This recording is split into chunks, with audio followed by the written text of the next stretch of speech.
UP की hot seat Amethi का सियासी रण दिलचस्प होता जा रहा है। कांग्रेस की महासचिव प्रियंका गांधी वाड्रा भले ही अमेठी से चुनाव नहीं लड़ रही हैं, लेकिन उनके कंधों पर गांधी परिवार की सीट को जीतने की चुनौती है। एक तरफ प्रियंका गांधी अकेले ही मोर्चा संभालते दिख रही हैं, दूसरी तरफ बीजेपी ने अमेठी में स्टार प्रचारकों की फौज उतार दी है। कह देंगे कि आपके खातों में 15 लाख रुपए डालने हैं, चुनाव के बाद नहीं होता, कहते कि वो तो चुनाव के लिए जुमला था, वो कहाँ बोला था हमने।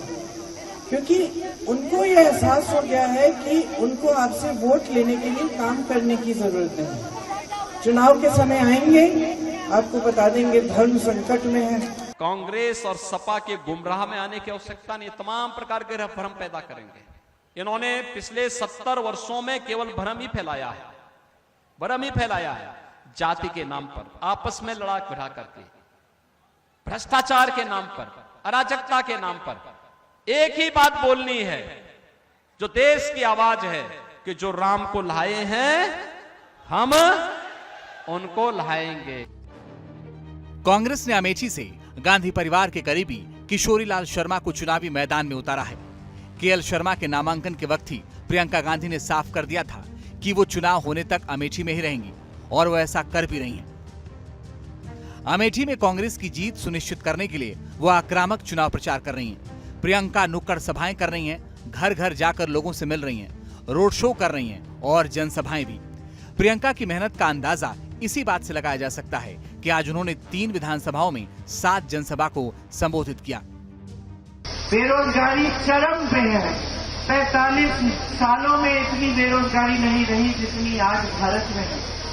और आपके प्रधानमंत्री मोदी जी जब आपके सामने प्रचार के लिए आते हैं तो इसकी चर्चा नहीं करते कि 45 सालों में भारत में बेरोजगारी सबसे ज्यादा है। वो इस तक की चर्चा करते हैं कि पाकिस्तान में क्या हो रहा है। अमेठी कांग्रेस और बीजेपी के बीच प्रतिष्ठा की लड़ाई है।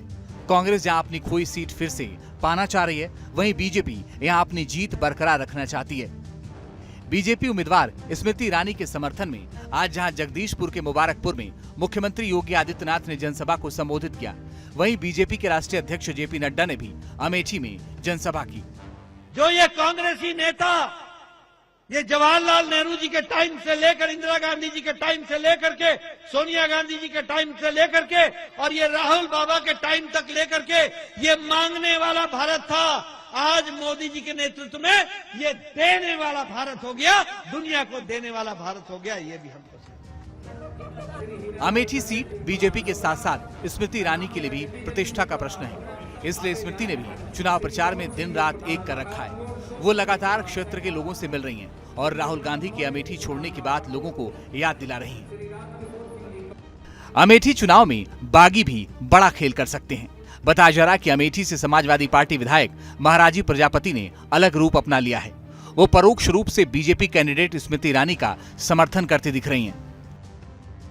वहीं बहुजन समाज पार्टी ने अमेठी से नन्हे सिंह चौहान को उम्मीदवार बनाया है। कांग्रेस से गठबंधन की वजह से समाजवादी पार्टी ने यहां उम्मीदवार नहीं उतारा है। इसके बावजूद यहां त्रिकोणीय मुकाबला है। अब देखने वाली बात यह है कि बीएसपी के उम्मीदवार खड़ा करने से किसे नुकसान और किसे फायदा मिलने वाला है। वहीं किशोरीलाल शर्मा को चुनावी मैदान में उतारने की कांग्रेस की रणनीति कितनी कारगर साबित होती है? क्या किशोरीलाल स्मृति ईरानी का सियासी चक्रव्यूह भेद पाएंगे? ये 4 जून को ही पता चलेगा।